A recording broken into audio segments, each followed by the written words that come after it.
जन्म क्वचित असमय क्रोध संजात हासये मरकान भोक्षणम विभजति सचेनात भांडम भिन्नते। ऐसी गोपियां उल्होना करती है, बछड़े खोल दिए, हमारी मटकी तोड़ दी, बंदरों को उखल पर चढ़कर माखन लुटा दिया। एक गोपी तो कहती है यशोदा से, बहन क्या बताएं, हमारे पति का जन्मदिन था, हैप्पी बर्थडे है, तो घर में खूब बढ़िया पूरी छन रही है, लड्डू बन रहे हैं, तो ना जाने कहां थे तेरो छोरा आकर कहे मैया भाभी ने एक तो लड्डू खिलाए दे। तो हमने डांट कर भगा दिया है दारी के, शाम को आइए जब उत्सव होगा। वो डांट कर भगाया तो नाराज होकर के नहीं आए, सब आए, सभी को, आप सबको भी तो निमंत्रण था, आप सब थे, पता नहीं तेरो छोरा कहाँ। तो यशोदा कहती है बहन का बताएं, उस दिन तो आराम से सो रहा था, कहा मैया हम थक गए इसलिए हम आराम कर रहे हैं। तो क्या किया? गोपी कहती है बहन का बताएं, रात्रि का लगभग शायद 11 या 12 बजे का कोई समय रहा होगा, अर्धरात्रि में आया, आकर के हमारी चुटिया उठा करके पति के दाढ़ी मूछन से बांध दी। हैं? पहले लोग दाढ़ी रखते थे, कल आए थे ना बाबा दाढ़ी वाले, सफेद दाढ़ी वाले, तो आज उनका भी मुंडन हो गया। सच्चिदानंद भगवान की।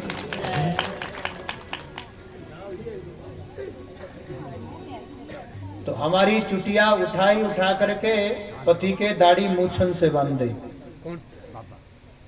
रात्रि को पति को बेचारी, उनको प्यास लगी, तो जब जगे तो जग कर उठे तो उनकी दाढ़ी और मुझ के साथ हमारी चुटिया खींच गई, और जैसी चुटिया खींची तो हमने थोड़ा झटका दिया, और दोनों के झटके में कुछ चुटिया के बाहर निकल गए और कुछ दाढ़ी मूछन के बाहर निकल गए। तो ऐसी भी उल्होना है।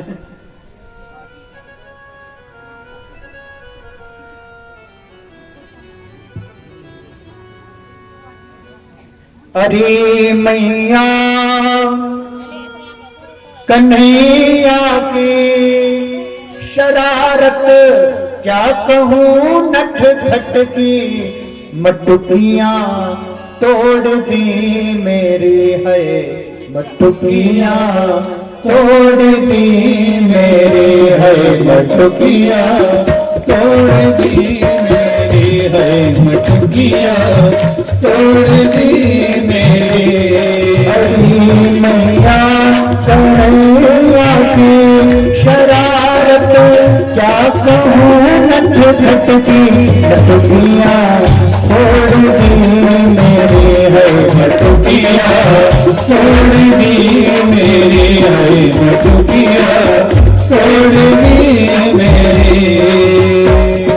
आकर पीछे से चुपके से तेरे से छलिया ने घट में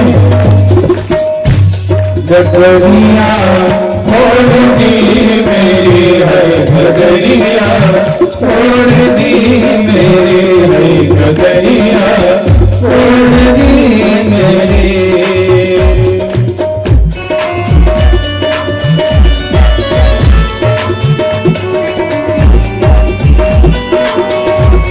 करके दधि मंथन करती है, भगवान को स्तनपान करवा रही है। दूध प्यारा लगता है कि पूत? भैया कहती है दूध के लिए 9 लाख भैया, पूत तो कारो कारो तो एक। अब दूध उतारने गई तो भगवान ने सासू दादी के जमाने के जबरे मटके तोड़ दी। वो फल पर चढ़कर बंदर को लुटाना प्रारंभ किया, तो भैया ने यहाँ पर भगवान को रेशम की रस्सी लेकर उसी उगल से बांधना चाहा। द्व्यंगुलेन भूतेन संदते यश्च गोपिका। गोपिका यशोदा जब बांधती है तो 2 अंगुल रस्सी कम पड़ती है।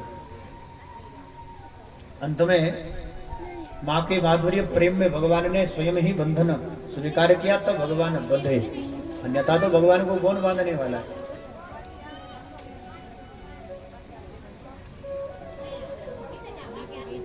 भगवान का नाम पड़ा दामोदर, बोले दामोदर भगवान की जय। ऐसे प्रभु दामोदर आगे चलकर नंद बाबा ने विचार किया कि अब गोकुल को छोड़कर कहीं अन्यंतर जाएंगे। तब उपनंद के कहने पर सबने निर्णय किया कि अब सबसे अच्छा वन तो केवल वृंदावन है। वनम वृंदावनम नामम पशव्यम नवकाननम गोप गोपी गवांसेभ्य पुण्याधे तृणवेरुधम। वृंदावनम गोवर्धनम यमुना पुलिनानि च दीक्षासि दूतां प्रेते राम माधव नृपा।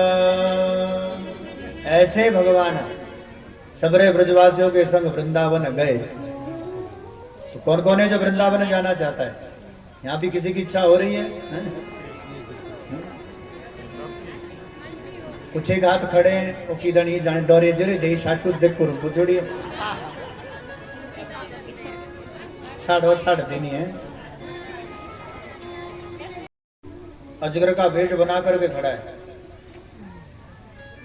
वो इतनी लंबी जीभ बाहर निकाल रखी, इतना बड़ा भयंकर शरीर।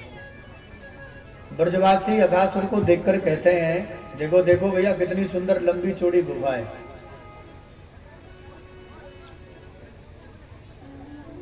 कन्हैया कहते हैं गुफा नहीं है अघासुर है।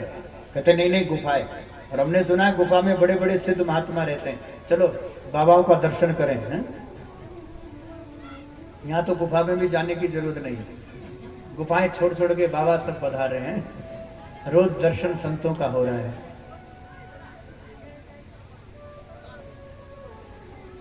अब जैसे ही गए अंदर तो जीभ पर पैर रखा। ब्रजवासी कहते हैं भैया ये गुदगुदो का है। तो कहते हैं कि बढ़िया गुफा है, गद्दे बिछे मैट बिछे, तुम चलो। अब बड़े बड़े दांत देखकर कहने लगे ये बड़े बड़े खूंटा क्या है। किसी ने कहा भाई सामान ले आओ, तो खूंटे पर टांग करके संत से मिलने जाओ। तो भोले वाले ब्रजवासी सब अंदर गए, अघासुर ने मुख बंद कर दिया। भगवान ने अपना आकार बढ़ाया और मस्तक फाड़कर बाहर आए, तो ब्रजवासियों को भी बाहर लाए। इसके बाद वो खेल रहे हैं, कूद रहे हैं और भोजन कर रहे हैं। चतुर्मुखी ब्रह्मा का चारों सर चकराए, ग्वाल बाल बछड़ों को लेकर ब्रह्मलोक गए और भगवान ब्रह्मा जी बनकर के ब्रह्मलोक गए। साल भर ये सब लीला चलती रही। आगे चल करके यहाँ ब्रह्मा जी ने 40 श्लोक में बहुत सुंदर स्तुति की है। तो चलिए 2-4 शब्दों में हम भी भगवान की स्तुति करें। तो सभी भगवान के चरणों का वंदन करते हैं।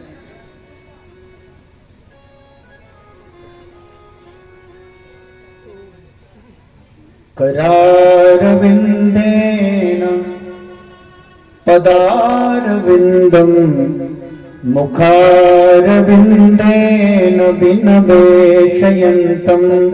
करारविंदेन पदारविंदम मुखारविंदेन विनवेशयन्तम। बाल स्वरूप है ना भगवान। बटस्य पत्रस्य पुटेशयानम बालम मुकुंदम मनसा स्मरामि। हम उस बाल मुकुंद का चिंतन करते हैं जो बट वृक्ष पर बट वृक्ष के पत्ते पर बटस्य पत्र से पुटेशया भगवान शयन कर रहे। पर कैसे कर रहे हैं? कहते करार बिंदेन पदार बिंदम मुखार बिंदेन विनवेशयन्तम। करार बिंद से पदार बिंद चरण पकड़ करके फिर अंगूठा मुखार बिंदेन मुख में अंगूठा है। ऐसे सुंदर बाल गोपाल बाल मुकुंद का ध्यान चिंतन करते हैं। बहुत सुंदर भाव और बहुत सुंदर ये स्तुति भी बहुत सुंदर है। सच्चिदानंद भगवान की जय। आगे चल करके धेनुकासुर आदि का वध भगवान ने किया। फिर तांडव गति मुंडन पर नाचत गिरधारी, ये सब आप सबने सुना कल है। पम पम पम पम पटकत फम फम फम फनन पर और बिम बिम बिम विनति करत नांग वधु हारी। तांडव गति मुंडन पर नाचत गिरधारी। तांडव की गति से भगवान ने कालिया नाग का मर्दन किया। ससिक ससिक सनकादिक नन नन नन नारद मुनि मम मम मम महादेव और बम बम बम बलिहारी। तांडव गति मुंडन पर नाचत गिरधारी। तांडव की गति से कालिया नाग का मर्दन किया। अंत में सूरदास कहते हैं सूरदास प्रभु की वाणी किम किम किम किन्हु न जानी, चन चन चन चरण परत निर्भय क्यों कानी। सच्चिदानंद भगवान की जय। बोले नटवर भगवान की जय। बोले भक्तवत्सल भगवान की जय।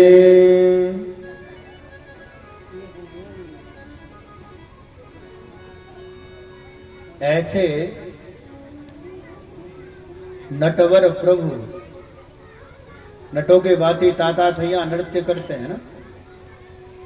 जैसे भगवान शंकर तांडव की गति से, लिखा है सूरदास ने, तांडव की गति से कालिया के मुंडन पर भगवान नृत्य कर रहे हैं। तांडव गति मुंडन पर नाचत गिरधारी। तांडव की गति से भगवान नाच रहे हैं।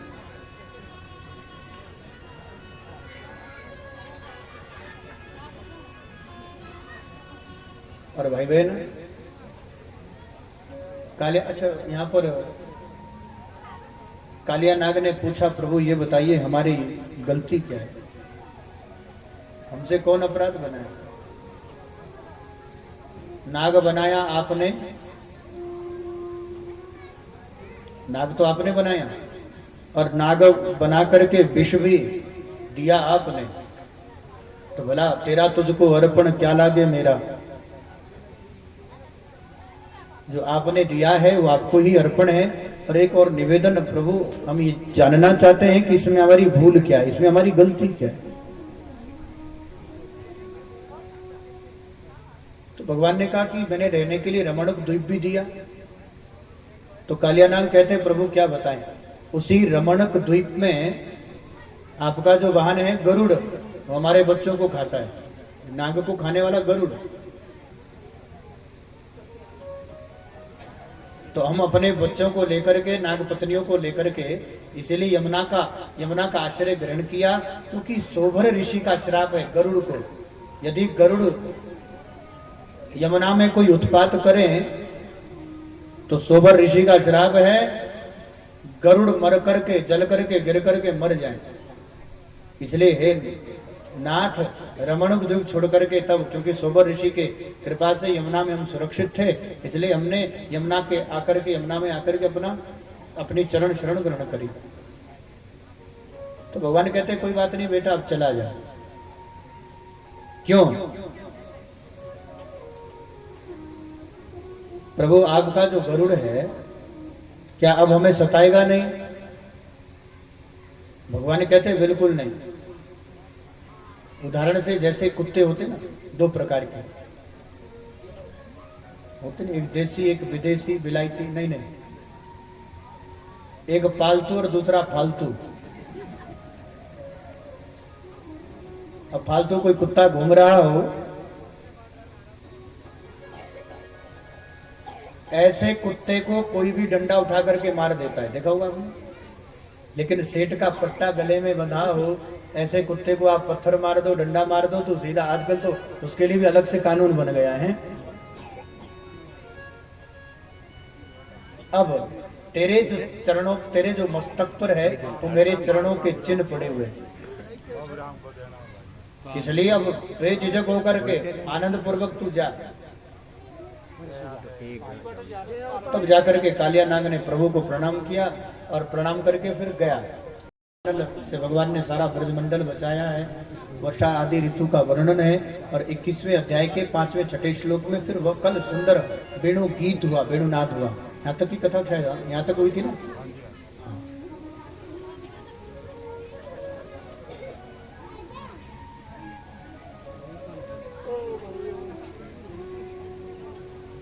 बरहा पीडम नटवर वपु कर्णयो कर्णिकारं बिभ्रदवासं कनककपिशं वेजयन्तीं च मालां रन्ध्रारवेणो अधरसुधया पूरयन् गोपवृन्दे बृन्दारण्यं स्वपदरमणं प्राविशद गीतकीरते। बोले वृंदावन बिहारी लाल की जय। बोले भक्त वत्सल भगवान की जय। इति वेणोरवं राजन् सर्वभूत मनोहरं श्रुत्वां ब्रजस्त्रे सर्वा वर्णयन्तो विरै विरै। भगवान के स्वरूप का निरूपण इस एक श्लोक में है। भगवान कैसे दिखाई देते हैं भाई बहन? सुखदेव कहते हैं परीक्षित बरहा पीड़म नटवर वपु हो। नटवर जिनका वपु है, बरहा पीड़ है। बरहा पीड़ माने मोर मुकुटधारी। ऐसे बरहा पीड़ नटवर वपु हो। कर्णयो कर्णिकारम, कनेर का पुष्प कानों में लगा है। वेजयंतीम च माला, गले में सुंदर वैजंती माला है। रंध्रार वेणु अधर सुदया पूरयम गोप वृंदई, अधरामृत का पान करती सुंदर वेणु है, मधुर मुरली है। रंध्रार वेणु अधर सुधया, अधर अधर अधर अधरामृत, अधर सुधा माने अमृत, अधरामृत का पान करती सुंदर मधुर वेणु है। रंध्रार वेणु अधर सुदया पूरयम गोप वृंदई, ग्वाल वालों के साथ है। गैया भी है, क्योंकि भगवान कार्तिक शुक्ल पक्ष की अष्टमी तिथि है, जिसको हम लोग गोपाष्टमी कहते हैं। गोपाष्टमी का पर्व मनाया जाएगा, ऐसा अभी चर्चा हाँ पूरे भारतवर्ष में नहीं, पूरे विश्व पटल पर ये गोपाष्टमी का उत्सव मनाया जाता है। आपकी अपनी गौशाला हरिओम गौशाला गिरिपुड़, जहां पर जो असहाय है, निर्बल है, जिसका दूध निकालकर छाती निचोड़ करके जब तक दूध देती है तब तक लोग घास भी डालते हैं, सेवा भी करते हैं। वही गाय जब बूढ़ी हो जाती है, असहाय हो जाती है, बीमार हो जाती है, तो मरने के लिए हम लोग सड़क पर छोड़ देते हैं। ऐसी ही पवित्र, ऐसी ही दिव्य, सर्वदेवमयी गाय, विश्व से मातरः, ऐसी भगवती नंदनी, ऐसी भगवती कपिला, ये ऐसी सुंदर भगवती वेद लक्षणा। भारतीय नस्ल में भी पहाड़ी नस्ल, हमारी जो यहाँ की पहाड़ की अपनी पहाड़ी नस्ल है, ऐसी वेद लक्षणा, ऐसी माँ भगवती सुरभि, गाय का नाम है नंदनी, सुरभि, कपिला। नहीं, हमारे बीच में भी है पत्रकार बंधु योगेंद्र कपिला। अरे पूरा जो लोग नहीं देख पा रहे वो फिर अपने चैनल से भी लाइव कर रहे हैं, दिशा पर तो चल ही रहा है। और पूरा जो चाहे वो दिव्य हिमाचल हो, आदि आदि न्यूज जो है, तो रोज यहाँ से समाचार का कार्य भी श्री योगेंद्र कपिला जी संभाल रहे हैं। सच्चिदानंद भगवान की बहुत बहुत धन्यवाद संगड़ा वालों की तरफ से। ऐसी भगवती वेद लक्षणा गौ माता की कृपा, वेद लक्षणा गौ माता का आशीर्वाद, ऐसी जो जो जो बीमार है, दुर्घटनाग्रस्त है, जो मरने के लिए आप लोगों ने, हम लोगों ने, दूसरे को क्यों दोष दें? हम लोगों ने, आप लोगों ने जो गोवंश, जिस गोवंश को हम लोगों ने सड़क पर छोड़ रखा है, उसी गोवंश की का संवर्धन करने के लिए, उसी गोमाता की सेवा करने के लिए। महाराज जी आइए, आप ऊपर इधर से आइए, मंच पर आइए। बहुत बहुत सौभाग्य, बहुत बहुत साधुवाद, संतों का खूब दर्शन हो रहा है, मेला। बोले भक्तवत्सल भगवान की जय। भाई बहन, सुंदर से गोवंश का संवर्धन। आप कभी इधर से गुजरे तो राजगढ़ से, तो गिरी पुल के पास हरिओम गौशाला के नाम से उन्हें जो असहाय है, बूढ़ी है, उन्हीं का संवर्धन हो रहा है, उन्हीं की का संरक्षण हो रहा है। और सबका जो गो भक्त है, उन सबके सहयोग से सब काम चल रहा है। भाई बहन, गोवर्धन पूजन हुआ आगे, ये सब है कथा है। सबने गिरिराज जी का पूजन भगवान ने करवाया, हुआ नहीं, भगवान ने स्वयं करवाया।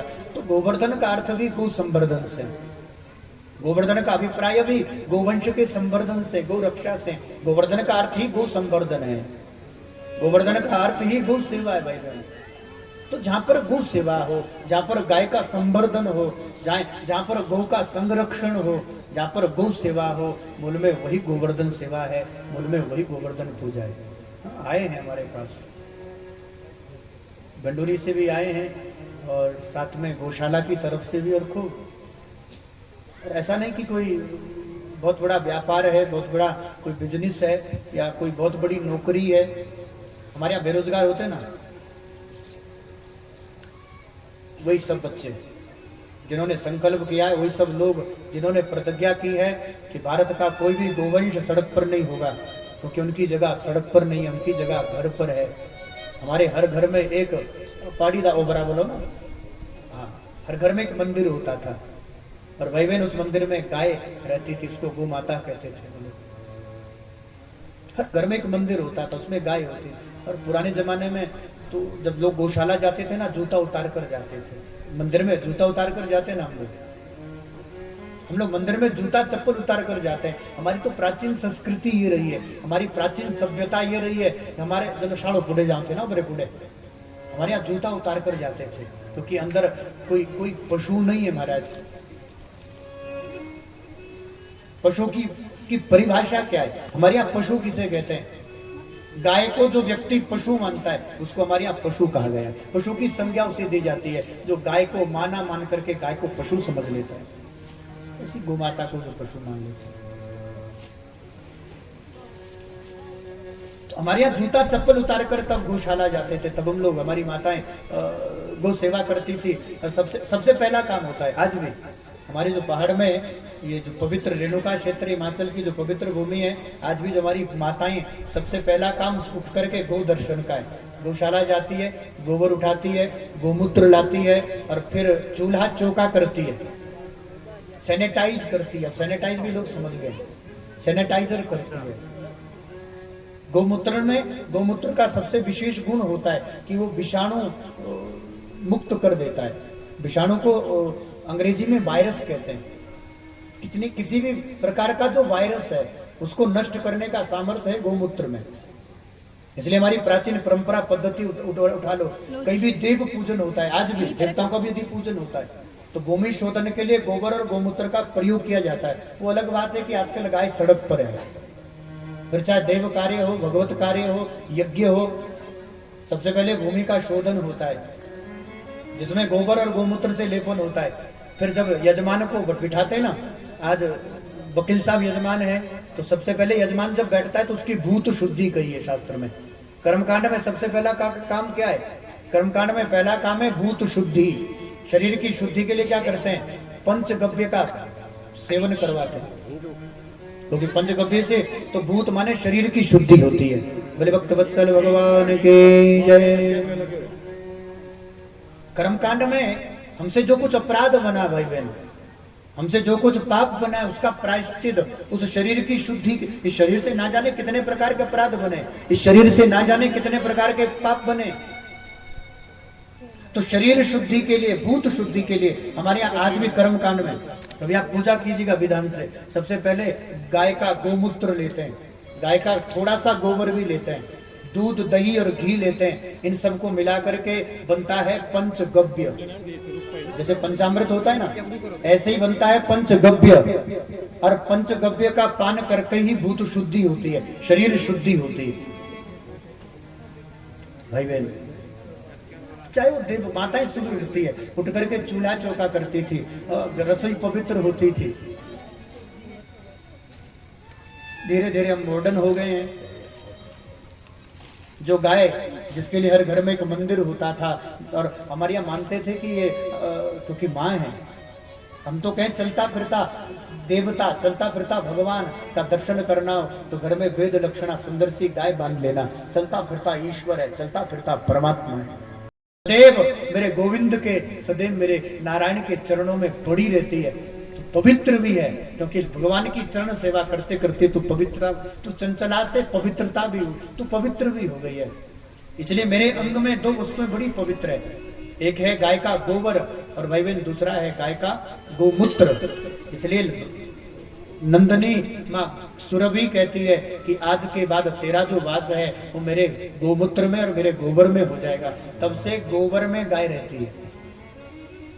वो जो गोमय है उसमें बसते लक्ष्मी, उसमें लक्ष्मी रहती है। पर गोबरे तो बसती लक्ष्मी, पर ओबरे ना बसती गाय। गोबर में लक्ष्मी है और ओबरे में गाय नहीं है। तुम कर भी क्या सकते हैं, गाय सड़क पर है। ऐसे गोवंश का संवर्धन हो रहा है। तो हमारी हरियम गौशाला से भी पधारे हैं लक्की भैया, तो आप आइएगा वहां पर। पितृपक्ष श्राद्ध, पितृपक्ष में पितरों का उद्धार करने के लिए, पितरों की प्रसन्नता के लिए गौशाला में ही श्रीमद् भागवत कथा का आयोजन है। आप जरूर आइए। हरिओम गौशाला, गिरिपुर, राजगढ़। सच्चिदानंद भगवान की जय। भारत पुकारता है बंसी बजाने वाले, कलयुग में भी खबर लो, द्वापर में आने वाले। मंडला रही है चीले मथुरा के आसमां पर, वहां धूल उड़ रही है, माखन लुटा जहां पर, माखन लुटा जहां पर। गोवे संभाल आकर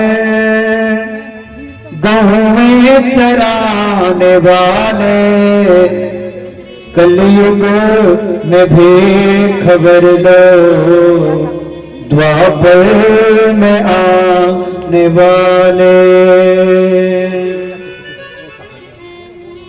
अर्जुन के प्यारे वंश का गौ माता का पूजन होता था, जिस गौ सेवा में पूरा भारतवर्ष लगा रहता था। आज वो गोवंश सड़कों पर है, वो भूख से मर रहा भाई बहन। हमारे घर में आज भी जब पहली रोटी बनती है ना, तो पहली रोटी गौ ग्रास के लिए होती है, गाय के लिए रहती है। हम भोजन करें उससे पहले हम गाय का भोजन करवाते हैं भाई बहन, उससे पहले वो गोग्रास। हमारी जो माताएं बेचारी कथा में आई ना, तो पहले घर में गाय घास आदि की व्यवस्था करके, ताकि शाम को भी कोई, क्योंकि काफी देर हो जाती है। तो प्रभु कब आओगे? अधर्म इतना बढ़ गया है भाई बहन। गौ सेवा करना, गौ गौ संरक्षण करना, गौ का संवर्धन करना, ये प्रत्येक जो भारतीय है, जो सनातनी है, उन सब का धर्म है, उन सब का कर्तव्य है। हम संकल्प करके जाएं, कुछ भी हो जाए, लेकिन हमारे कारण हमें कम से कम गौ हत्या का दोष तो ना लग पाए। कम से कम हमारे कारण कोई गोवंश कोई सड़क पर भूखी तो ना मरे। कितना बड़ा दुर्भाग्य भाई बहन। कितने आराम से कथा हम सुनते, खूब नाच भी लेते, गा भी लेते, खूब कीर्तन पे कितनी माला जप लो, कितनी कथाएं सुन लो, कितना ही भजन कीर्तन कर लो भाई बहन।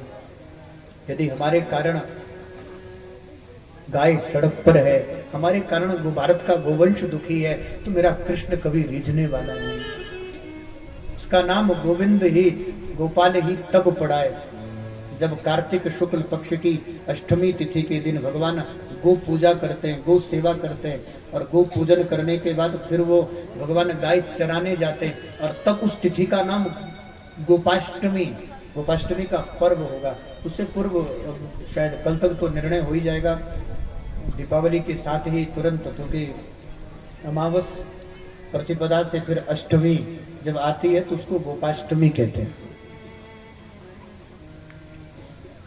दीपावली के अगले दिन प्रतिपदा है, जिस दिन गोवर्धन पूजन हुआ, और ठीक उसके 8वें दिन गोपाष्टमी आती है। तो गंडोरी की कथा लगभग गोपाष्टमी के आसपास ही कथा वो रहेगी, और फिर शायद गोपाष्टमी का कार्यक्रम तो गौशाला में ही करेंगे, वहीं से अपना नूरपुर निकलेंगे हैं। बोले भक्त वत्सल भगवान की जय। ये अक्टूबर में है, 1 अक्टूबर को कार्तिक शुक्ल पक्ष की अष्टमी तिथि है, जिस तिथि को हम लोग गोपाष्टमी कहते हैं, जिस दिन भगवान गो चराने गए। बने तो नजदीक गौशाला में जाकर गो सेवा करें, गो पूजन करें, सामर्थ्य हो तो उस दिन गोदान भी करें। किसी ब्राह्मण को बुलाकर बहुत सुंदर गोवंश। लेकिन नियम यह है कि यदि ब्राह्मण, ऐसे तो आजकल उठाते ही नहीं है गोदान, मोल दो ना, मोल गाय को मोल दे दो, बोलो ऐसे देने बाबू रामो के ऐसे कर ली पार्वती बूठी।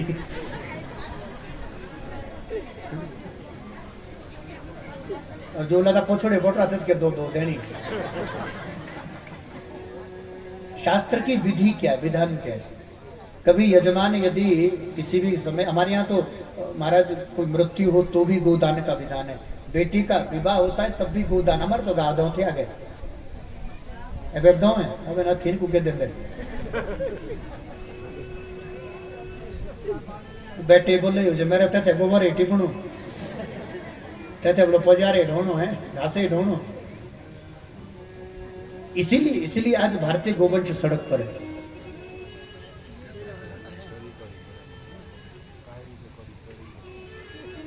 गौवे तो नाहन में मिलेगी, शिमला में गोरे पुड़ी शाशुरा निकास सन दी है ते शाशु फसनो तब गाँव दौरो मान तब है। सच्चिदानंद भगवान की। ये गोपाष्टमी की कथा हम कह रहे हैं, जिस दिन भगवान गौ चराने गए, जिस दिन भगवान ने गाय का पूजन करना चाहिए, उस दिन का विधान है। 1 अक्टूबर याद रखें, 1 अक्टूबर को गोपाष्टमी है। नजदीकी गौशाला में गोदान करें। ये बोले हम तो गोरे करे लो सेवा से जो कर लो अपने पेटो पाए बात इसे दूध दो सेवा से जो थे स्वार्थ नहीं होगा।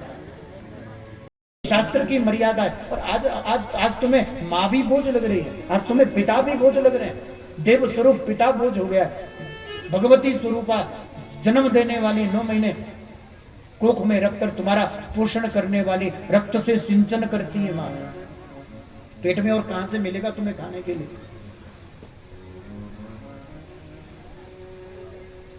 अपने गर्भ में 9 महीना पालन करके खुद सूखे पर सोती है, तुम्हें छाती, खुद गीले पर सोती है, तुम्हें सूखी छाती पर सुलाती है।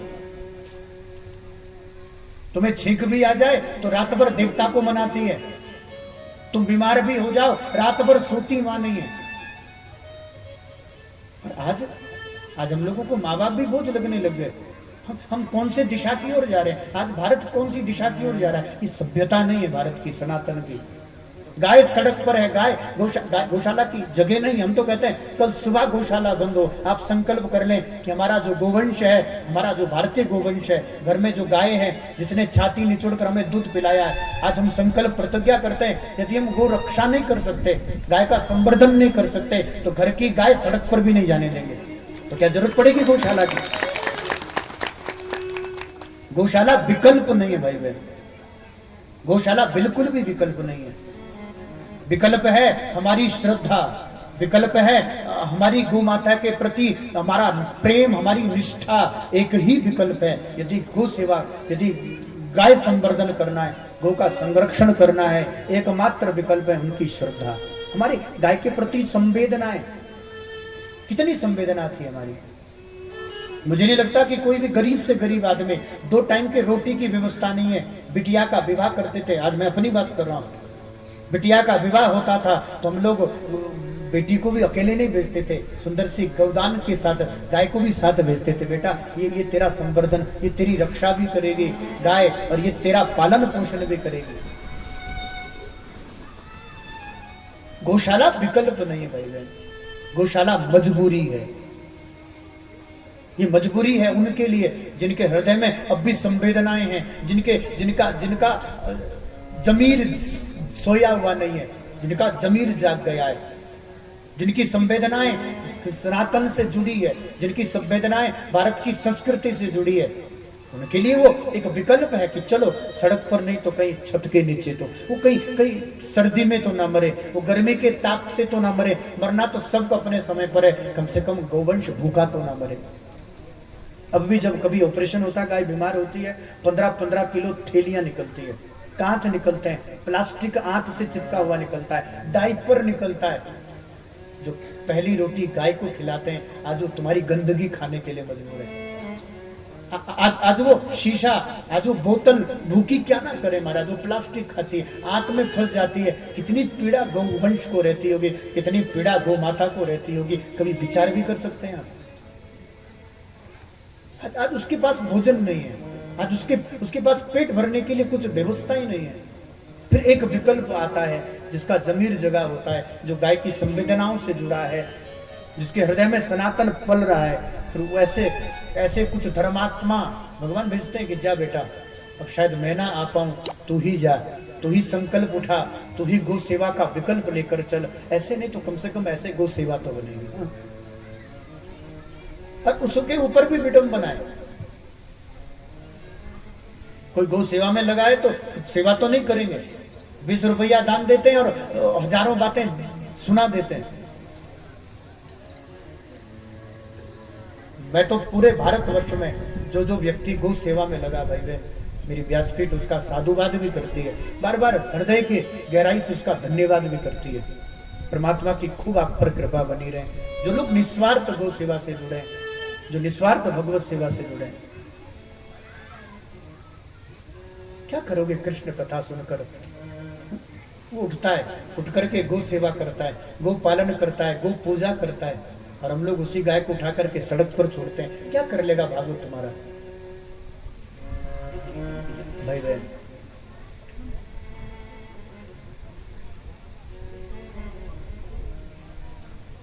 कितनी बड़ी विडंबना है।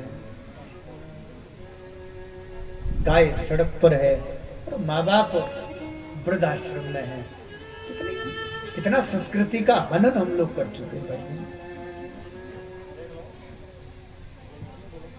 चलिए कथा कर लेते। कुछ लोग दिशा चैनल के माध्यम से कथा के लिए जुड़े हैं। चलिए कृष्ण कथा की ओर चलते हैं। 22वां अध्याय करेंगे। इस पर तो खुलकर हम चर्चा करने के लिए 12 मई से 18 मई कामना पूर्णी गौशाला है टूटू शिमला में, तो ये चर्चा करने के लिए हमने वहां, और उसका भी सीधा प्रसारण रहेगा 1 से 4 बजे तक दिशा चैनल पर। इसी की चर्चा करनी, गाय की तो बात करने के लिए बैठेंगे वहां महाराज। गौशाला से सीधा प्रसारण होगा और उसी की चर्चा करने के लिए, उसी पर बात करने के लिए।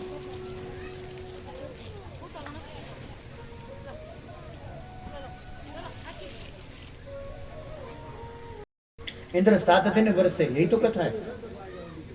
भगवान अपीतम शैलम स्वस्थाने पूर्वतः प्रभु पश्यताम सर्वभूतानाम स्थाप्य मास लीलया।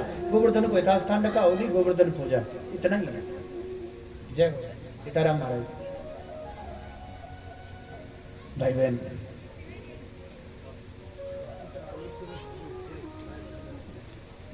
भारत की सनातन सभ्यता अपनी संस्कृति को समझेगा। हमारी सभ्यता क्या है, हमारा सनातन धर्म क्या है, हमारी संस्कृति क्या है।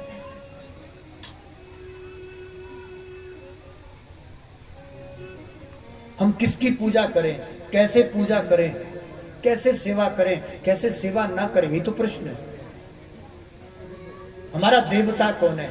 तो धर्म कहता है, शास्त्र कहता है, वेद पुराण कहता है।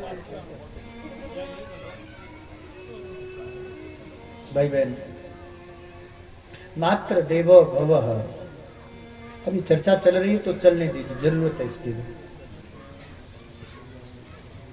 आवश्यकता है हमारे संस्कारों की। पाश्चात्य सभ्यता के प्रति हमारा इतना आकर्षण हो गया है, इतना आकर्षण हो गया है कि आज हमने अपना सनातन ही भूल दिया। आज हम अपना धर्म ही भूल गए, आज हम अपनी सभ्यता भूल गए, आज हम अपना कर्तव्य भूल गए। ये भी आवश्यक है। एक निवेदन करूं भाई बहन, पश्चिम में यदि जाओगे, पाश्चात्य सभ्यता की ओर यदि चलोगे, पश्चिम में तो सूर्य भी अस्ताचल को ही जाता है।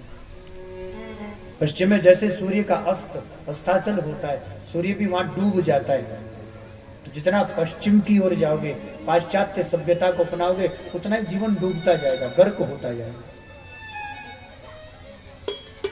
अपनी सभ्यता को देखिएगा, कितना सुंदर सूत्र दिया, मात्र देव भव। कौन है पहला देवता? कहते मां। पहला देवता है। पितृ देव भव, पिता दूसरा देवता है। तब फिर तीसरी जगह, तीसरी श्रेणी में हमारे यहाँ आचार्य देव भव। गुरु का स्थान कहाँ है? मैं नहीं कह रहा हूं, धर्म कह रहा है, सनातन का शास्त्र कह रहा है। गुरु का स्थान तीसरा है, पहला नहीं भाई। पहला स्थान तो मां का है, जो 9 महीने पेट में रखती है, हजारों कष्ट सहन करती है। मां की दुआएं खाली नहीं जाती। आप यदि आप किसी बड़े पद पर है, बड़ी प्रतिष्ठा पर है, समाज का सम्मान आपको प्राप्त है, आप धनवान हैं, आप ज्ञानी हो, विद्वान हैं, आप जहां कहीं भी हो, उस प्रतिष्ठा के पीछे, उस सम्मान के पीछे, आपकी उन्नति के पीछे, आपकी तरक्की के पीछे कहीं ना कहीं माँ का आशीर्वाद है, कहीं ना कहीं माँ बाप की दुआएं भाई। वो दुआएं जो कहीं दिखाई नहीं देती, वो दुआएं जिसका हमें आभास भी नहीं है। कभी भी कोई माँ बाप में, जितनी भी माताएं बैठी है, हमारे पिता तुल्य आप सब बैठे हैं, जितने भी लोग आप यहाँ उपस्थित है भाई बहन, अपने दिल से पूछिए। आप जब भी कभी मंदिर जाते हैं, किसी देव स्थान पर जाते हैं, जब भी कहीं आप किसी देवता को प्रणाम करते हैं, मुझे नहीं लगता कि माँ बाप कभी अपने लिए भी कुछ मांगते हैं, हे भगवान मैं सुखी हो जाऊं, मैं प्रसन्न रहूं। नहीं भाई, माँ बाप जब भी हाथ जोड़कर किसी देव के आगे, किसी मंदिर हाथ जोड़कर वो निवेदन भी करते हैं, प्रार्थना भी करते हैं, तो उनका निवेदन, उनकी प्रार्थना रहती है, हे प्रभु मेरे बच्चे सुखी हो जाएं, मेरे बेटा प्रसन्न रहे, मेरी बिटिया प्रसन्न रहे, वो सुखी रहे। माँ बाप की दुआओं में भी, माँ बाप के हाथ कभी उठे हो 2 हाथ प्रार्थना के लिए, तो प्रार्थना यही करते हैं कि मेरी औलाद, मेरी संतान सदैव सुखी रहे, उनको कोई कष्ट नहीं, हाँ उनका कष्ट मुझे प्राप्त हो जाए, उसी को माँ कहते हैं, उसी को पिता कहते हैं।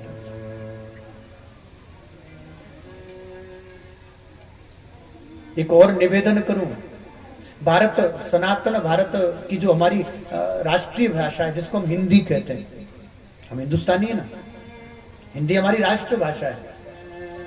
हिंदी शब्दकोश में यदि कोई सबसे छोटा शब्द है तो शब्द है मां। हिंदी शब्दकोश में ही भाई बहन यदि कोई छोटा शब्द है तो शब्द है मां। और मां शब्द से छोटा शब्द, लेकिन मां शब्द से सार्थक शब्द भी कोई और नहीं। इतना छोटा शब्द है लेकिन उसकी सार्थकता देखिएगा, वो छोटा शब्द कितना सार्थक है। सार्थक माने कितना पावरफुल है, उसकी कितनी बड़ी गरिमा है, उस मां शब्द की कितनी बड़ी महिमा है। वो मां शब्द जब मुंह से, आजकल तो बच्चों ने मां बोलना भी बंद कर दिया, बंद नहीं कि हमने वो संस्कार दिए कि मां नहीं मैं मम्मी हूं, मां मम्मी हो गई है। और अंग्रेजी में जो मम्मी होती ना, वो हड्डियों के ढांचे को कहते हैं। मम्मीज होती ना, वो चाइना आदि में जहाँ वो लाश दफनाई जाती है, उसको मम्मीज कहते हैं। वो मृत शरीर, हड्डियों का ढांचा। तो माँ मम्मीज हो गई और पिता वो डेड हो गए, और डैडी डेड हो गए। तो माँ तो पहले मरी हुई है, पिता को और डेड कर दिया, वो घोषित ही कर दिया वो, और उनको भी वो प्रिय लगता है सुनने में। आप विचार करें, कभी थोड़ा सूक्ष्म विचार करें, माँ शब्द कितना सार्थक है, कितनी महिमा है। और पानी से कभी माँ कहकर देखिए महाराज, ये माँ शब्द नहीं है, माँ शब्द के साथ हृदय में करुणा प्रकट हो जाती है, माँ का वात्सल्य प्रकट हो जाता है। इस एक शब्द में माँ का प्रेम छुपा है, माँ का की करुणा छुपी है, माँ का वात्सल्य छुपा है। और आज हम लोगों ने माँ बोलना भी बंद कर दिया है।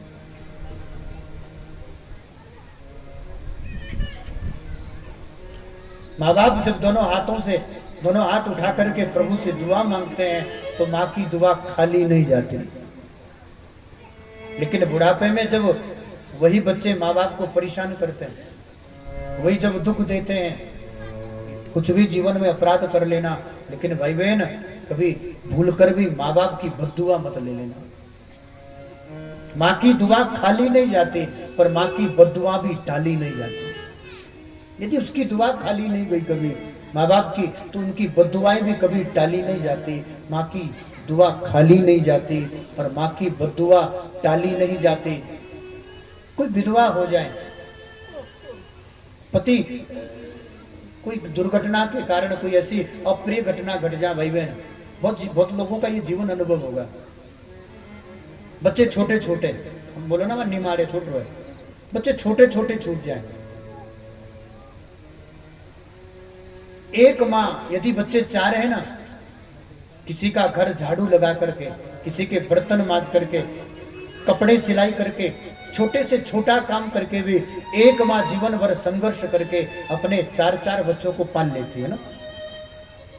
एक माँ जीवन भर की मेहनत, जीवन भर का उसका जो कार्य है, जीवन भर उसका जो बलिदान है, एक माँ अपने 4-4 बच्चों को पाल लेती है।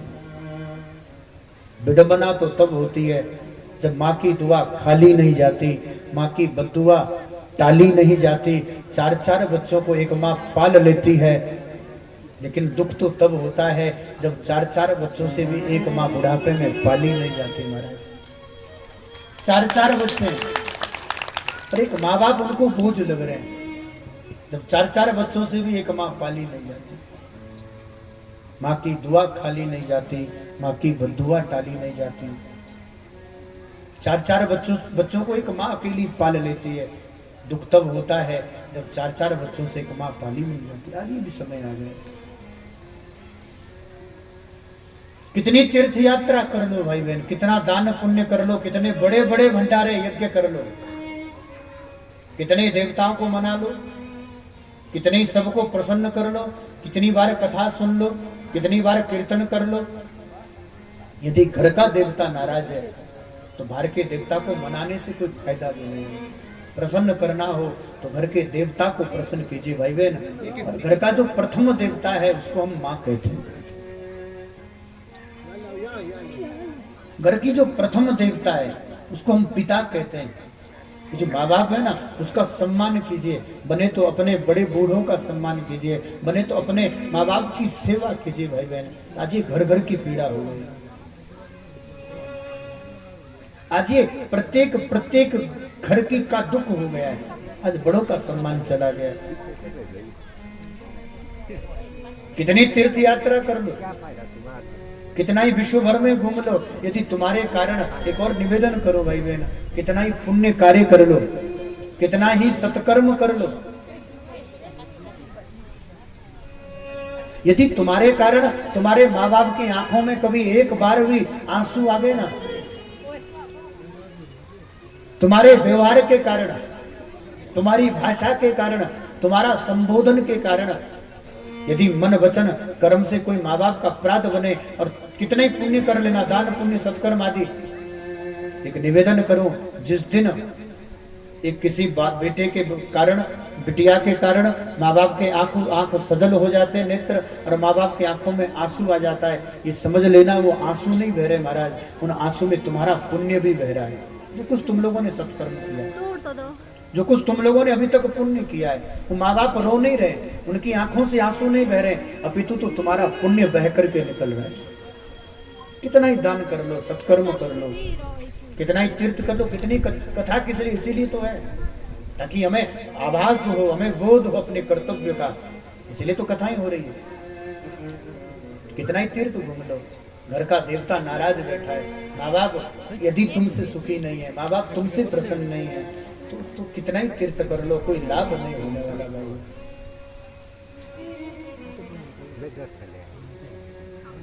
धोना था मन भूल गया तो धोता रहा तन मन मल के, धोना था मन भूल गया तो धोता रहा तन मल मल के, धोना था मन भूल गया तो धोता रहा तन मल मल के। घर का ईश्वर भूल गया तो, घर का ईश्वर भूल गया तो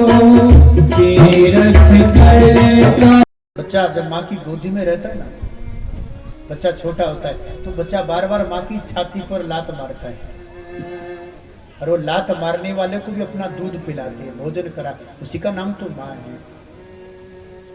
और माँ के होने का, माँ के ना होने का कष्ट, पिता के ना होने का दर्द तो कोई वो समझता भाई बहन, जो बचपन में ही अनाथ हो गया, जिसके ऊपर माँ बाप का, जिसके ऊपर माँ का आशीर्वाद ना हो, जिसको माँ का प्रेम ना मिला, उससे पूछे ना माँ का होना ना होना, जिसके माँ बाप ना हो, जिसके माता पिता ना हो, जिसकी माँ छोड़कर गई हो, उससे दर्द पूछी, माँ के ना होने का दर्द क्या है, माँ के ना होने का कष्ट क्या है। हम तो कहते हैं लोगों से कह दो हमारी तकदीर से जलना छोड़ दे, लोगों से कह दो कि हमारी तकदीर से जलना छोड़ दे, क्योंकि हम घर से दवा नहीं, माँ बाप की दुआ लेकर निकलते हैं, माँ बाप की दुआ लेकर। कोई ना दे हमें खुश रहने की दुआ, और ऐसे भी हम खुशियां रखते नहीं है, बांट दिया करते हैं, खुशियां रखते नहीं। बहुत रोते हैं पर दामन हमारा नम नहीं होता, इन आंखों के बरसने का कोई मौसम नहीं होता। मैं अपने दुश्मनों के बीच में भी महफूज रहता हूँ, क्योंकि मेरे माँ बाप की दुआ का खजाना कभी कम नहीं होता, उनकी दुआ का खजाना कभी कम नहीं। एक बार दुआ कर दे माँ बाप, एक बार आशीर्वाद दिल से दे दे भाई बहन, हजारों दुश्मन हो तो भी व्यक्ति उसके मध्य में महफूज रहे।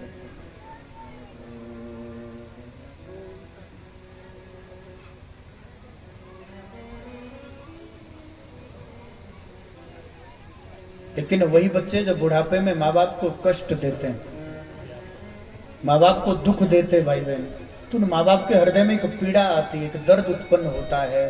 वो धूप दुपेरी थी अच्छी, इस छाँव घनेरी से।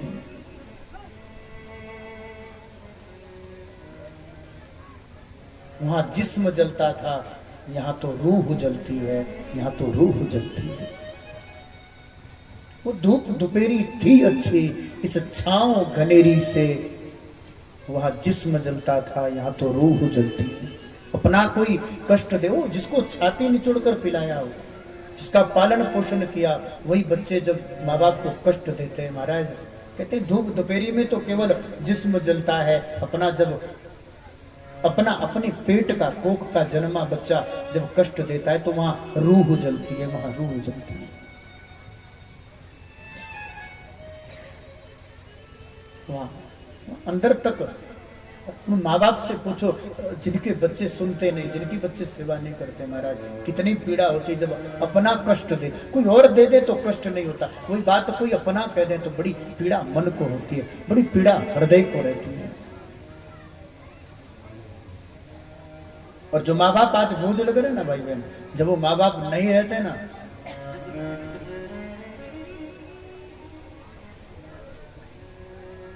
जिस्म तो होता है मगर जिस्म में जान नहीं होती।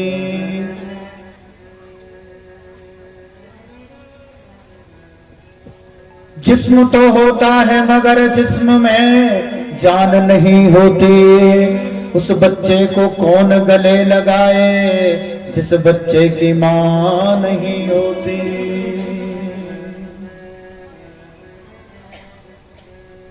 मेरे दुश्मन ने मेरी मौत सजा रखी थी, मेरे दुश्मन ने मेरी मौत सदा रखी थी, मेरे यारों ने मेरी कब्र सजा रखी थी, और मेरे सर पे मेरी माँ की दुआ रखी थी। किसी दी रब्बा मान मरे है, किसी दी रब्बा मान मरे, मन मरे रब्बा मान मरे, मन मरे रब्बा मान मरे। भक्त पुंडलीक, लेकिन भक्त भी ऐसे नहीं कोई साधारण भक्त, ये भक्त थे पत्नी भक्त। ऐसे तो आजकल कई पत्नी भक्त मिल जाते हैं, बीबी कहें तो उठो तो उठ जाते हैं, बैठो तो बैठ भी जाते हैं ना। पत्नी भक्त थे। कितने बड़े भक्त थे महाराज, पत्नी को छोड़कर कभी कहीं नहीं जाते थे। और पत्नी जो कहते हैं बस आजकल उसको क्या कहते हैं, जोरू का गुलाम, ये समझ लीजिए। तो पत्नी भक्त थे। और आपको जानकर हैरानी हो, इतने बड़े पत्नी भक्त थे कि एक बार इनकी पत्नी का मन हुआ कि हमें तीर्थ यात्रा करनी है। तो कहा तो पति ना तो कर नहीं सकते, हिम्मत है। तो बहुत सारा सामान है। तो यात्रा में पहले लोग जाते थे तो अकेले यात्रा में नहीं जाते थे, वो यात्रा का सामान साथ लेकर जाते। बर्तन होते थे ना, पहले चूड़धार जाते थे तो अपना बर्तन होता था, अपने शामले कामले, अपना बर्तन भांडा सब, रसोई का सामान, खाने पीने की वस्तु, तो लगभग ये सब सामान साथ रहता था। भाई बहन, तो पत्नी ने कहा कि हम चल तो सकते नहीं हैं, इतने कोमल हमारे पैर है, हम पैदल चलेंगे तो पांव में दर्द होगा, और आदि आदि बहुत सारी बातें कही। तो इतना बड़ा पत्नी भक्त था पुंडरीक। भाई बहन, इन्होंने कहा कि कोई बात नहीं, मैं तुम्हें अपने कंधों पर उठाकर ले जाऊंगा। पत्नी को कंधे पर बिठाया, पूरी तीर्थ यात्रा करने के लिए निकला। पत्नी ने कहा कि सामान कैसे? कहते घर में बूढ़े माँ बाप पड़े ना, तो इन्हीं को गधा घोड़ा बनाकर उन्हीं के गले में सामान टांग करके, हाँ आप कभी पंढरपुर जाएं, ये चित्र दर्शन है, वहां पर वो फोटो लगी, उसी स्वरूप में पुंडलीक भक्त के कंधे पर धर्म पत्नी है। गले में जैसे 5 गला बांधते ना, दांव और बानो, पशु को जैसे बांधते, ऐसे माँ बाप के गले में रस्सा डाल करके और उनके गर्दन पर वो खूब सारा वो बर्तन सामान, यात्रा का सब कपड़ा लत्ता बिस्तर माँ बाप के गले में डालकर जैसे पशु को खींच कर ले जाते हैं, ऐसे वो भक्त पुंडलीक ले जा रहे हैं। सत्य घटना। और भाई बहन, जाते जाते जाते जाते खूब तीर्थ यात्रा करी।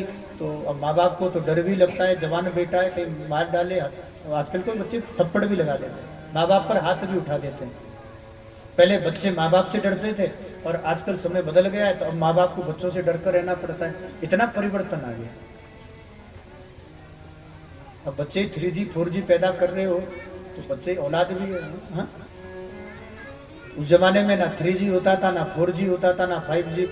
पिताजी होते थे और 2 थप्पड़ लगाते थे, सब नेटवर्क आता था। उस जमाने में नेटवर्क ही 2 थप्पड़ से आता था।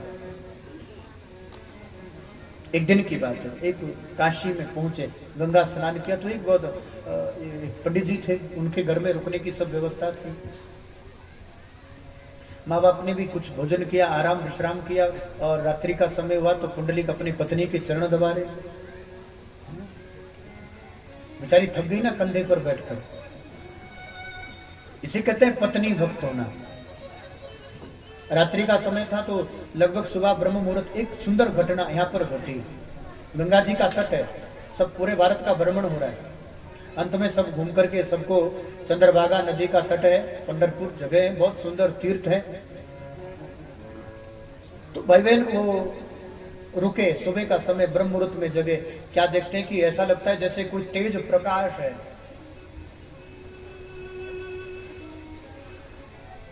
इतनी सारी स्त्रियां हैं, उनके बीच में एक तेज पुंज स्वरूप में एक देवता भी, देवियां हैं, और कुछ एक देवता उनके बीच में, बाकी सब देवियां हैं।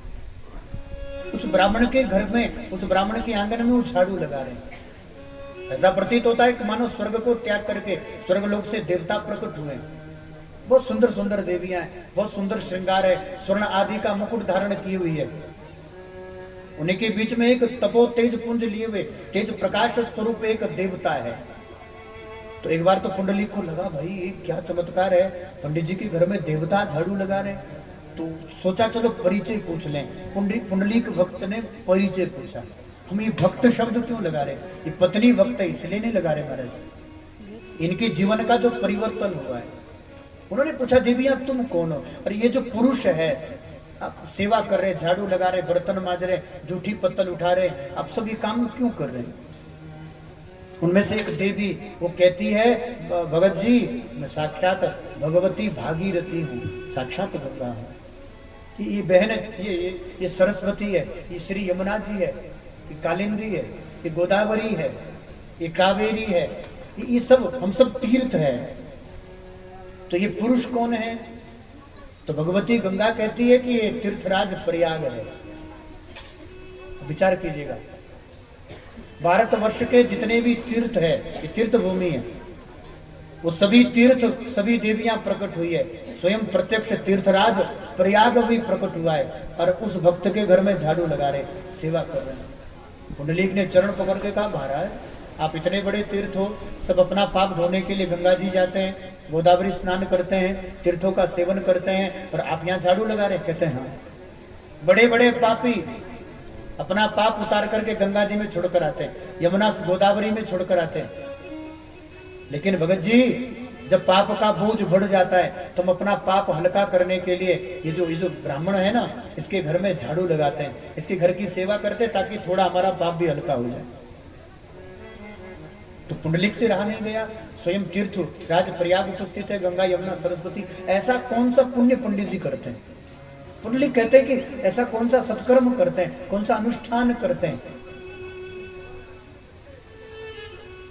तीर्थराज प्रयाग कहते हैं, पुंडलिक ये मात्र देवो भव पितृ देवो भव की जो सनातन्य परंपरा है उसका निर्वाह करते हैं। माता में ही देवता भगवान का दर्शन करते हैं, अपने पिता में ही ईश्वर का दर्शन करते हैं, और भगवान का दर्शन करके अपने माँ बाप की निरंतर सेवा करते हैं। इसलिए हम इन स्वयं सारे तीर्थ इनके आंगन में प्रकट होते हैं। ये माँ बाप की सेवा का फल है मेरा। ये घर के जो देवता है, मात्र देवो भव पितृ देवो भव आचार्य देवो भव, ये गुरुजनों की सेवा करते हैं, माँ बाप की सेवा करते हैं, उन्हीं में ईश्वर का दर्शन करते हैं, उन्हीं में परमात्मा का दर्शन करते हैं। सुबह हुआ और उसी समय वो सभी तीर्थ वहां से अंतर ध्यान हो गए। अब तो पुंडलीक के हृदय में इतना बड़ा परिवर्तन आया। सुबह उठे, माँ बाप को प्रणाम किया, भाई ने क्षमा प्रार्थना करी, बहुत बड़ा अपराध हो गया। माँ से कहा, माँ जानबूझकर नहीं किया, अनजाने में हुआ है, ज्ञान नहीं था, मात्र देवो भव की परंपरा का बोध नहीं था, पितृ देवो भव की परंपरा का, इस पावन पवित्र सनातन की सभ्यता का बहुत बड़ा अपराध है। पुत्र हूं, बेटा हूं, अदम हूं, पापी हूं, कुपुत्रो जायेत क्वचिदपि कुमाता न भवति। पुत्र कपुत्र, ये शंकराचार्य कहते हैं माँ भगवती से। जब शास्त्रार्थ करते करते उत्तर भारत में आए, यहाँ की घटना, हिमाचल की, उत्तर भारत से जब कश्मीर जा रहे थे तो हिमाचल में, हिमालय में एक बहुत उच्च कोटि के संत मिले, साधु मिले। उन्होंने कहा कि शंकराचार्य से शास्त्रार्थ तो नहीं किया, लेकिन उन्होंने अपनी अनुभूति कही। उन्होंने कहा कि आज तक आपने अद्वैत सिद्धांत को तो सिद्ध कर दिया, लेकिन हे आदि जगत गुरु, आपने अभी तक भगवती पराम्बा जगदम्बा की स्तुति नहीं की, आपने भगवती की साधना नहीं की। अभी नवरात्रि चल रहे हैं, आपने जगदम्बा की स्तुति नहीं की, आपने भगवती पराम्बा आदि शक्ति जगदम्बा का सत्वन नहीं किया, उपासना नहीं की। तो मैं आपको उसकी कुछ उपासना विधि बताता हूं, क्योंकि भगवती शक्ति जगदम्बा वही ज्ञान स्वरूपा सरस्वती है।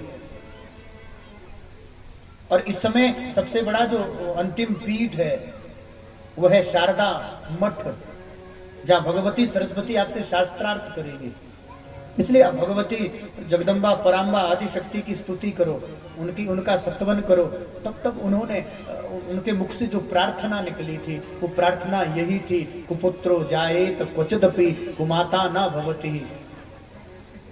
ना मंत्रो ना यंत्र, मैं ना कोई यंत्र जानता हूँ, ना कोई मंत्र जानता हूँ, बस इतना जानता हूँ, पुत्र कुपुत्र हो सकता है पर माँ कभी कुमाता नहीं हो सकती, माता कभी कुमाता। उन्हीं का शंकराचार्य के हृदय की जो पीड़ा, दर्द है, संवेदना है, वो भगवान ने वहां स्तुति में प्रकट की है। भगवती से उन्हीं की रचना है महाराज। वो तो समय नहीं है, नहीं तो गाते और उसकी उस पर चर्चा करते, करेंगे, इच्छा है हमारी चौपाल पे उस पर भी चर्चा करेंगे। कुपुत्रो जाए तो क्वचिदपि कुमाता न भवती। पुत्र कुपुत्र हो सकता है, माता तो कुमाता ने, तो आप हम पर कृपा, अपराध हो गया। पत्नी को आदत थी कि पति चाय लेकर आता है, कहीं कहीं हो जाता है, कहीं तो देवियां ऐसे तो माता ही जाती है, पर वो तो स्वयं सेवा करता था, तो बड़ा क्रोध आया। अभी तक सो रहा है, अभी तक नहीं देखा तो माँ बाप के चरणों में पड़ा है। पत्नी ने पुंडलिक से कहा, क्या कर रहे हो? तो महाराज जो थप्पड़ लगाया, तेरे कारण मैं माँ बाप की सेवा से वंचित रहा हूं। कभी डांट भी दिया करो। पत्नी यदि ये कहे कि अब हम सासू माँ के साथ नहीं, ससुर के साथ नहीं रह सकते, तो पति का कर्तव्य कभी डांट भी दिया करो। तो तुम्हें माँ बाप से दूर नहीं कर रहे हैं, वो तुम्हारी अपनी सनातन सभ्यता से तुम्हें दूर ले जा रही है, तुम्हारे कर्तव्य से। तुम्हारा जो धर्म है, तुम्हारा जो कर्तव्य है, माँ बाप की सेवा करना, कहीं ना कहीं तुम्हें वो माँ बाप से दूर कर रहे हैं। माँ बाप से नहीं, तुम्हारे कर्तव्य से दूर कर रहे हैं। तुम कहीं ना कहीं अपनी कर्तव्य से भाग रहे हैं। सीधा डांट कर कह दिया, आज के बाद माँ बाप की सेवा करना हमारा धर्म है, और तूने सेवा करनी है तो चल। जो सामान माँ बाप के कंधे पर था वो पत्नी के कंधे पर धर दिया। माँ बाप को उठा करके तीर्थ यात्रा करने लगे। घूमते घूमते अंत में चंद्रभागा के किनारे आए, छोटी सी पर्ण कुटिया बनाई, भाई बहन वहीं भजन करते हैं, चंद्रभागा का नित्य स्नान करते हैं।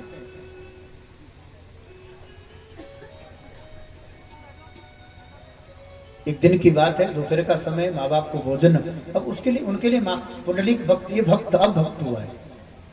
माँ बाप की सेवा ही धर्म हो गया, माँ बाप की सेवा करना ही कर्तव्य।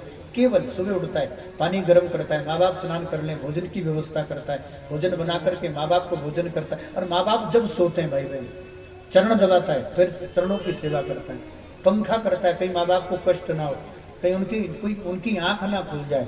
और ये सत्य घटना बता रहे हैं। दोपहर का समय है, ये समय जो भी चल रहा है, दोपहर का समय, माँ बाप सो रहे, विश्राम कर रहे हैं, और वक्त पुंडलीक माँ बाप की चरण सेवा कर रहे हैं। साक्षात भगवान आदि नारायण द्वारिकाधीश से रहा नहीं गया महाराज। ऐसे माता पिता के प्रति निष्ठा श्रद्धावान, ऐसे माँ बाप की सेवा देखकर भगवान से रहा नहीं गया। साक्षात मेरे गोविंद द्वारिकाधीश प्रकट हो गए। बोले नंदनंदन भगवान के, पंडरीनाथ भगवान की। देखा तो भक्त तो सेवा कर रहा है। ठाकुर जी कहते हैं, बेटा मैं आज तुझे दर्शन देने नहीं आया हूं, आज मैं तेरा दर्शन करने आया हूं। धन्य है तू, धन्य है तेरी माता पिता की भक्ति, धन्य है तेरी माँ बाप के प्रति श्रद्धा। इस श्रद्धा, इस निष्ठा को देखकर मैं स्वयं तेरा दर्शन करने आया हूं, तू बाहर तो आ जा। पुंडली कहते हैं, नहीं प्रभु, अभी माँ बाप सो रहे हैं, मैं पंखा डोल रहा हूं कि माँ बाप ना जग जाएं। हाँ, वो जग जाएंगे तो आपकी सेवा में जरूर उपस्थित हो जाऊंगा। भगवान कहते हैं, स्वयं नारायण हूं, परमात्मा हूं, ईश्वर हूं, और तेरी प्रतीक्षा बाहर खड़े कर रहा हूं। तो पुंडली कहते हैं, मैंने कौन सा निमंत्रण दिया था? मैंने तो नहीं बुलाया था कि आप आओ। भगवान कहते तेरी सेवा देख करके, माँ बाप के प्रति तेरी श्रद्धा निष्ठा देख कर आया हूं। पुंडलिक कहते हैं, प्रभु क्यों आए हो? माँ बाप की सेवा से रीझ कर आए हो? मैं जानता हूं यदि मैं माँ बाप की सेवा छोड़ दूंगा, क्योंकि इसी सेवा से रीझ कर प्रसन्न होकर आप प्रकट हुए, यदि मैं ये सेवा छोड़ दूंगा तो आप अंतर्ध्यान होकर के पुनः द्वारिका चले जाएंगे। माँ बाप की सेवा से तो प्रसन्न होकर आए हो। तो भगवान कहते हैं कि बेटा क्या करूं, थक गया, और चलो मैं तो खड़ा हो जाऊं, ये रुक्मणी तो बेचारी, इसका तो सोच लो, कुछ तो आसन तो दे दो बैठने के लिए। कहता है नहीं, कुछ नहीं है। तब अंदर से एक ईंट उठाई महाराज भाई, वो ईंट उठाई, बाहर फेंक कर कहते हैं, क्या करे भगवान को, थांब जरा तू बरी विठ्ठला, थांब जरा तू बरी। मराठी है, मराठी में कह रहा है, थांब, रुक जा, तू बाहर रुक जा, और निवेदन करो कभी समय मिले चंद्रभागा के किनारे उन पंडरीनाथ का दर्शन करना, माझा विठ्ठला का दर्शन करना, मराठी में ईंट को बीट कहते हैं, उस बीट पर भगवान खड़े, इसलिए नाम पड़ गया विठ्ठला।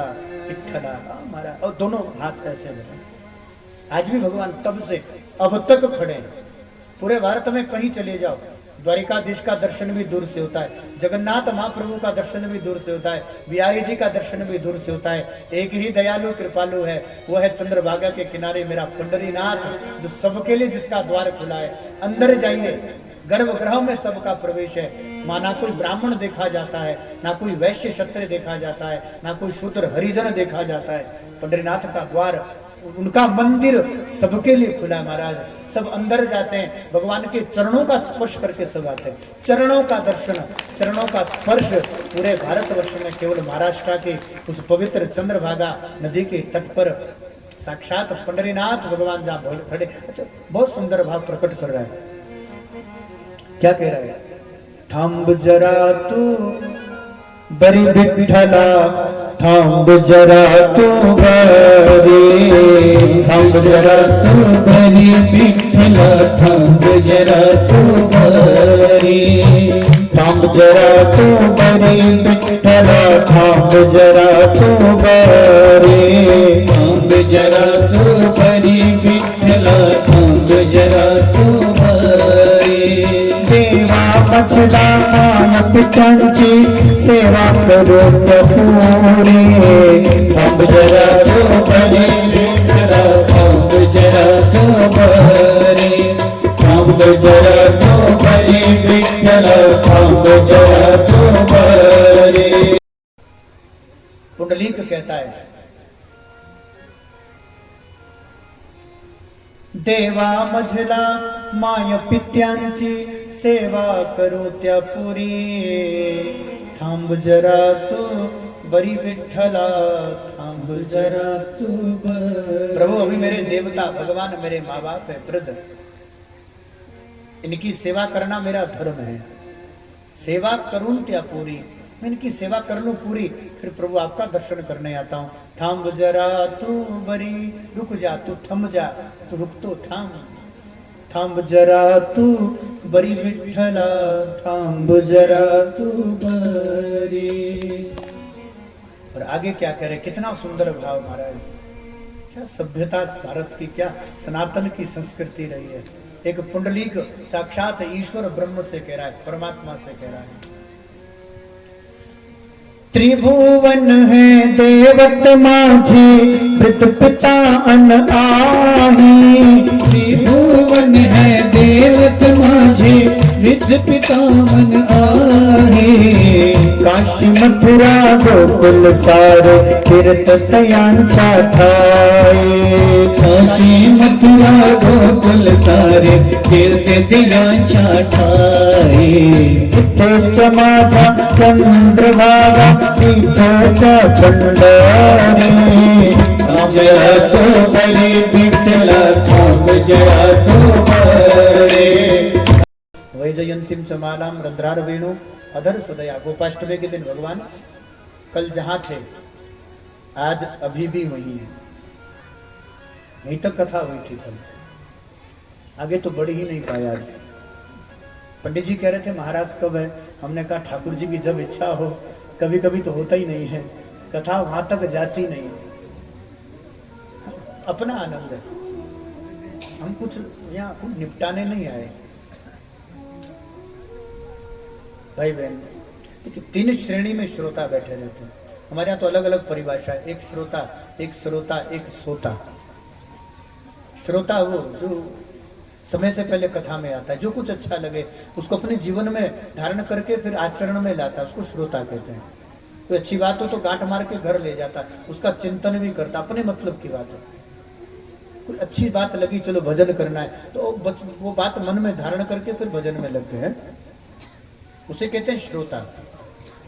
दूसरा है श्रोता। श्रोता श्रोता होता है वो जब हम अचार डालते हैं ना, सुपारी काटने वाला, आम काटने वाला, ऐसे, उसे क्या कहते हैं? श्रोता। ऐसे भी होते हैं। इन लोगों का काम कुछ नहीं है, तो लाते व्यवस्था देखते हैं, पेंट में हाथ रख करके। इनको ना कथा से मतलब है, ना कीर्तन से मतलब है, इनको तो देखना कोई कमी तो मिल जाए। ये काटने का काम करने वाला है। हाँ, कथा तो ठीक है, पंडाल भी ठीक ठीक है, ज़्यादा अच्छा नहीं है, साउंड में हाँ अच्छा चल जाएगा, भंडारा तो हाँ चलो, बाकी सब ठीक है। कथाकार तो ढंग का ले आते हैं, वे कुछ नहीं मिला तो कोई ना कोई तो जिनको कमी ढूंढनी है, जिनको काट करनी है, जिनको कहीं ना कहीं चर्चा करनी, उसको श्रोता श्रोता कहते, काटने वाला। कथाकार बढ़िया ढूंढते, कहाँ से लिया, गंजे पकड़ गए हैं, कुछ नहीं तो कुछ, अरे कुछ तो चाहिए, कोई कमी तो चाहिए। जलदार जी भी उस चक्कर में गंजे हो गए, चलो हम भी हो जाते हैं, हम भी। और तो और बाबा जो कल बैठे थे ना सफेद दाढ़ी वाले, वो भी आज महाराज जी ने मोड़ दिए, तो चलो तुम भी हमारी तरह हो जाओ। एक बचे हैं अभी हैं, सच्चिदानंद भगवान की, भक्त वत्सल भगवान की जय। श्रोता, श्रोता माने काटने वाला, कमी ढूंढता है। 10 रुपये का दान नहीं करेगा, बात करेगा तो 2-4 लाख, किससे नीचे बात ऐसे लोग नहीं करते। और जेब से तो 10 रुपये निकलेगा नहीं, लेकिन हाँ बातें सुने तो उनकी लाखों करोड़ों की रहती है, उसे काटने वाला श्रोता। और सबसे बढ़िया है सोता, बढ़िया सा कोई, अच्छा कथा में ऐसे अगर सोना हो तो सबसे बढ़िया जहां साउंड लगी ना, डब्बे के सारे सो जाए। हाँ देखो डब्बे के सारे ही सोते हैं, तो हम तो अलग से थोड़ी कह रहे हैं, सच्चिदानंद भगवान की। तो तीसरे होते हैं सोता, घर में पोते नाती नहीं सुने नजरिया छोटू नहीं सुन सुतनो नंदे बोलो, ऐसे जो नीचों सुत गए कथा दे, सच्चिदानंद भगवान की जय। तो और कथा भी 3 प्रकार से रहती है। आप कहेंगे 3 प्रकार की कथा कैसे हो गई? कथा के 3 प्रकार है। एक कथा जो सबके लिए है, जितने लोग यहाँ बैठे हैं सबके मनोरंजन के लिए कथा हो रही है, जहाँ सेठ का भी ध्यान रखा जाए, सेठ जी नाराज होकर ना चले जाए, 10 रुपये उनकी जेब से आने, जहाँ बढ़िया चटकुला भी हो जाए, बढ़िया सब, मतलब सबके लिए, जो सबके मतलब की है, कुछ इधर उधर की भी हो जाए, कुछ संसार की भी चर्चा हो जाए। तो एक कथा जो सबके लिए, सबको प्रसन्न करने के लिए, सबको रिझाने के लिए। एक दूसरी कथा है, वो सबके लिए नहीं है, वो अपने लिए है। स्वांताय सुखाय रघुनाथ गाथा, तुलसी बाबा मानस लिख रहे हैं, अपने आनंद, किसको अच्छी लगे तो ठीक, ना भी अच्छी लगे तो कोई फर्क नहीं, वो अपने स्वांताय सुखाय लिख रहे हैं। तो एक कथा जो सबके लिए, दूसरी कथा जो अपने लिए, तब तीसरी कथा जो सबसे उत्तम श्रेणी है, ना सबके लिए ना अपने लिए, केवल केवल मेरे भगवान राधा रमण के लिए, राधा वल्लभ के लिए, मेरे गोविंद के लिए, ठाकुर जी प्रसन्न हो जाए। एक कथा वो भी है जो उनकी प्रसन्नता के लिए, उनके हिसाब से चल रही है, अपनी उन्हीं के लिए, उनकी प्रसन्नता जितनी हमें, हम तो चिंता भी नहीं करते। हम सोचे गोवर्धन पूजा भी नहीं हुई, 3 बजने वाले बजने दो, जितनी होगी उतनी हो जाएगी, जैसे ठाकुर जी चाहेंगे वैसी तो होगी, जितना चाहेंगे उतना ही तो होगी। अब की कथा उनके लिए, केवल मेरा गोविंद प्रसन्न हो जाए, मेरा माधव प्रसन्न हो जाए, मेरी सरकार प्रसन्न हो जाए, वो लाडली सरकार वाला, राधा अलवेली सरकार, अपनी सरकार। ये वाली सरकार तो 5 साल में बदल जाती है। हिमाचल ने तो संकल्प उठाया है, बस 5 साल के बाद बदल दो, दूसरी ले आओ। अपनी तो अलवेली सरकार है, आदि अनादि काल से जो बनी है, तब से कभी गिरी नहीं है। ऐसी लाडली, ऐसी राधा अलवेली सरकार। तो श्रोता भी 3 प्रकार के हैं। सबसे निम्न श्रेणी में बैठा एक श्रोता, वो आएगा, कथा देखेगा, सुनेगा, ठीक है बस हो गया। तो वक्ता में वो वक्ता का दर्शन करेगा। एक कथाकार है, बुलाकर लाए, अपना ही है, पहाड़ी सिर मोरे, तो वक्ता में वो वक्ता का दर्शन करेगा। एक निम्न श्रेणी में भी श्रोता बैठा रहता है, थोड़ा थोड़ा जिसकी श्रेणी थोड़ी ऊपर की हो, थोड़ा मध्यम श्रेणी में बैठा हो, श्रोता ऐसा भी रहता है, थोड़े ऊपर लेवल में बैठा रहता है। तो उसको श्रोता में श्रोता नहीं दिखाई देता भाई, वो कथा तो सुनेगा, श्रोता का दर्शन भी करेगा, लेकिन श्रोता के दर्शन में वो कहेगा कि ये श्रोता नहीं कह रहा है, इसके पीछे इसके जो गुरु का आशीर्वाद है, उसका जो ज्ञान है, उसे कहीं ना कहीं किसी संत, किसी सदगुरु की कृपा का दर्शन होगा, कहीं ना कहीं तो कृपा है। तो वक्ता का दर्शन भी होगा, लेकिन उस वक्ता में भी कहीं ना कहीं किसी सत्य संत सदगुरु के अनुग्रह का दर्शन होगा। ये मध्यम में है, कुछ ऊपर बैठे हैं, निम्न उत्तम श्रेणी में कोई श्रोता, बहुत उच्च कोटि का कोई श्रोता बैठा होगा, उसे वक्ता में वक्ता दिखाई नहीं देगा। वो तो देखते ही समझ जाएगा इसकी औकात क्या है बोलने की। इसके अंदर बैठकर वो परमात्मा ही बोल रहा है, वो ईश्वर ही बोल रहा है, बोलने वाला तो परमात्मा ही है। तो ये सबसे उत्तम श्रेणी में भी श्रोता बैठे रहते। तो चलिए थोड़ा कथा को आगे बढ़ा लें। बोले भक्त वत्सल भगवान ने गीत गाया, यहाँ तक की कथा कल हुई थी। तो चलिए आगे की कथा में चलते हैं। आगे चलकर यहाँ पर वर्षा ऋतु का वर्णन है। दावानल से भगवान ने ब्रजवासियों को बचाया है, और श्याम सुंदर का दर्शन करके, इस स्वरूप में देख करके तो मोर मुकुटधारी अधरामृत का पान करती सुंदर मधुर मुरली देख करके तो पूरे ब्रजमंडल का नहीं है, अखिल समग्र विश्व का ही नहीं, यहाँ तक कि देवता भी भगवान को देखकर मोहित हो जाते हैं। मोर मुकुटधारी सुंदर अलकावली, वो काली काली अलकें ऐसे दिखती है जैसे मानो प्राण ही ले लें, जान ही ले लें। इसलिए सभी मिलकर भगवान से बहुत बहुत सुंदर भाव है। और इसी सुंदर से गीत को गाकर फिर आगे बढ़ते हैं, और आज की जो कथा है उसकी तरफ चलते हैं।